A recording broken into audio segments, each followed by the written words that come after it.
Hello dear students, welcome to Kataria pharmacy. So students, हम study कर रहे थे B pharma second semester pathophysiology. Pathophysiology की हमारी यूनिट 5 चल रही थी। यूनिट 5 का आज का हमारा 4th लेक्चर होने वाला है। इसमें हमने स्टार्ट किया था इन्फेक्शनस डिजीज। तो इन्फेक्शनस डिजीज होने वाली है हमारी 4th। इससे पहले 3 डिजीज के बारे में हम डिस्कस कर चुके हैं। अगर आपने लेक्चर्स नहीं अटेंड किए हैं तो वीडियो के डिस्क्रिप्शन में जाइए, आपको प्लेलिस्ट का कंप्लीट लिंक मिल जाएगा, वहां जाके कंप्लीट लेक्चर्स को आप स्टडी कर सकते हैं। तो स्टूडेंट, आज के इस लेक्चर में हम स्टडी करेंगे माइक्रोबैक्टीरियम ट्यूबरकुलोसिस, या इसको टीबी भी बोलते हैं, ट्यूबरकुलोसिस के बारे में डिटेल स्टडी करने वाले हैं। तो अगर आप चैनल पे न्यू हैं तो चैनल को सब्सक्राइब जरूर करें, और अगर आप पहले से ही प्रेजेंट है तो आपको पता ही होगा, आपने सब्सक्राइब कर रखा होगा। तो स्टार्ट करेंगे, ज़्यादा टाइम नहीं लेंगे। सबसे पहले जान लेते हैं ट्यूबरकुलोसिस होता क्या है। तो ये एक मोस्ट डेंजरस बैक्टीरियल इन्फेक्शन होता है। बेसिकली ये इन्फेक्शन होता है कहाँ पे? लंग्स के अंदर। जो हमारे लंग्स होते हैं उनके अंदर ये इन्फेक्शन होता है, और लंग्स के अंदर इन्फेक्शन होने के बाद जो टीबी बैक्टीरिया हैं, जो माइकोबैक्टीरियम ट्यूबरकुलोसिस है, वो हमारी बॉडी के किसी भी पार्ट को अफेक्ट कर सकते हैं, जैसे कि किडनी है, ब्रेन है, स्पाइन है। तो मतलब कि एक बार इन्फेक्शन कहाँ पे हुआ है? लंग्स के अंदर। लंग्स के में जो बैक्टीरिया पैदा हुए हैं वो कंप्लीट बॉडी को अफेक्ट कर सकते हैं। तो ये चीज़ याद रखना। तो देखिए, इंट्रोडक्शन में यही लिखा हुआ है जो मैंने बताया आपको। Tuberculosis is a bacterial infection caused by Mycobacterium tuberculosis. एक बैक्टीरिया होता है माइकोबैक्टीरियम ट्यूबरकुलोसिस, उसके थ्रू ये कोज होता है। It primarily affect the lungs, primarily lungs को अफेक्ट करता है, but can also impact other parts of body. Other part में जैसे कि किडनी हो गया, लिम्फ नोड हो गया, स्पाइन हो गया, ब्रेन हो गया, इनको सबको अफेक्ट करता है। सॉरी। तो ये हो गया इसका डेफिनेशन। अब बात करते हैं सिम्टम्स की। बेसिकली एक चीज़ और देखो तो जो इसका स्प्रेड होता है, ये फैलता है। बेसिकली जो पेशेंट कफिंग करता है, स्नीजिंग करता है, तो उसके जो ड्रॉपलेट्स हैं वो जैसे कि कोविड-19 में होता था वैसे ही इसका भी स्प्रेड होता है, ट्यूबरकुलोसिस का भी। सिम्टम्स देखिए, पल्मोनरी टीबी और एक्स्ट्रा पल्मोनरी टीबी, मतलब जो पल्मोनरी के अंदर होती है तो उसमें क्या होता है? परसिस्टेंट कफ, मतलब लगातार खांसी आती रहेगी, कभी कभी ब्लड भी आएगा कफ के साथ।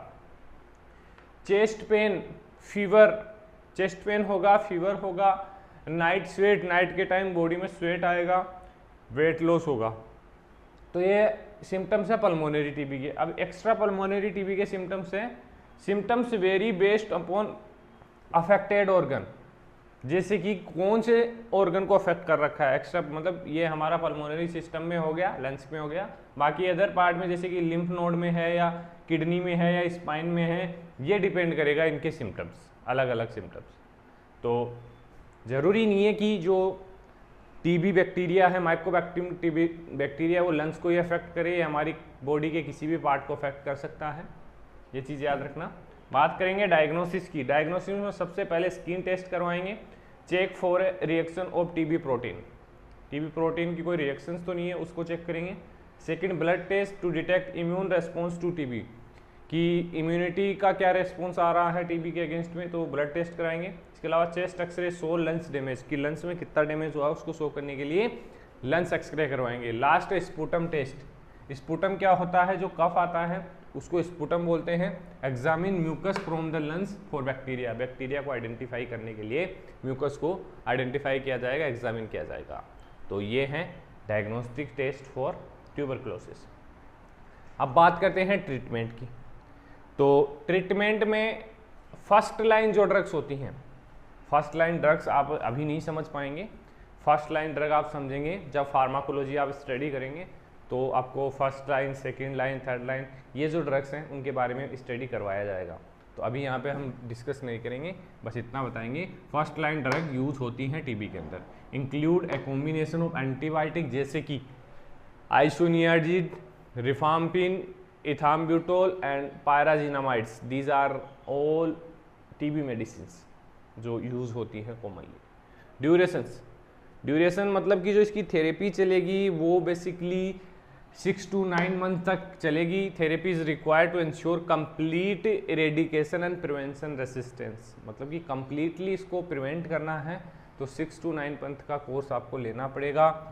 अब बात करते हैं इसको प्रिवेंट कैसे कर सकते हैं, मतलब डिजीज़ को कोज होने से पहले हमें रोकना है तो उसके लिए सबसे पहले वैक्सीन होती है BCG vaccine, help to protect against TB के अगेंस्ट में प्रोटेक्ट करेगी।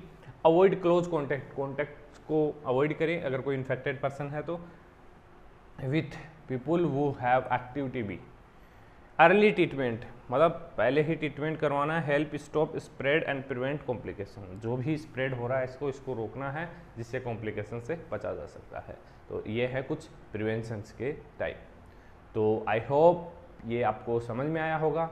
अगर कोई भी कमी हो इस लेक्चर में तो आप कमेंट ज़रूर करें, क्योंकि हम इम्प्रूवमेंट करने की ज़रूर कोशिश करेंगे, क्योंकि आप लोगों को क्या चाहिए, आप लोग ही कमी बताएंगे लेक्चर के अंदर तो हम उसको पूरा करेंगे, क्योंकि हमें नहीं दिखाई देती इधर से कि हम क्या नहीं दे पा रहे हैं आपको। तो वो चीज़ आप देख के बता सकते हैं और कमेंट कर सकते हैं बेझिझक, शर्माने की बिल्कुल भी ज़रूरत नहीं है। आप कमेंट करिए, अगर आपको कोई डाउट है तो भी कमेंट करिए, अगर आपको कोई प्रॉब्लम आ रही है लेक्चर्स के अंदर तो भी कमेंट करिए। इसके लिए आप हमारा टेलीग्राम ग्रुप ज्वाइन कर सकते हैं, इंस्टाग्राम पेज को फॉलो कर सकते हैं, वहाँ से आप मेरे से डायरेक्ट बात कर सकते हैं। तो आज के लेक्चर में इतना ही, मिलते हैं नेक्स्ट वीडियो में।